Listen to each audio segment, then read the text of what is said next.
It's Africa Month. The whole continent is supposed to be celebrating our heritage, our people, our resilience, our beauty. And instead, we are watching Africans hurt each other. That broke something in me.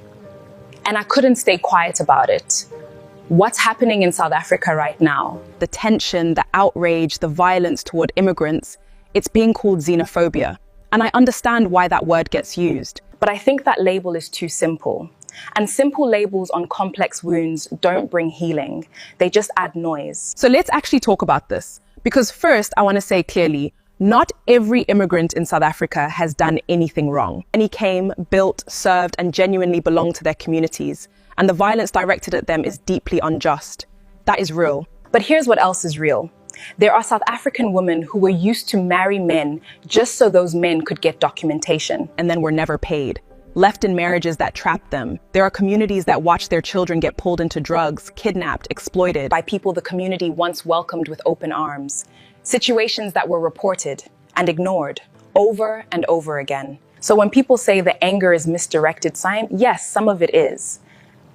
But that anger didn't come from nowhere. But here's what troubles me most. South Africa has Germans, Americans, Brazilians, immigrants from all over the world. And yet the outrage is almost exclusively pointed at fellow Africans. That is not xenophobia. That is Africans being set up to fight each other. And as long as we are fighting each other, we are not looking at the systems, the governments, the structures that have actually failed us. Africans cannot access business opportunities in their own country. That breeds bitterness, that breeds jealousy. And when people feel overlooked and desperate long enough, they look for someone to blame. And the enemy has made sure that someone looks just like them. The government failed. That is the conversation we are not having loudly enough. These grievances were taken to police stations, reported, ignored. So of course people took to the streets. What do you do when no one is listening? To what South Africans have lived through, to what immigrants have lived through, finding the common thread. Because I promise you, the common thread is a system that benefits from us being divided. Not yelling past each other, but sitting down and listening. And Africa cannot rise while Africans are at war with each other.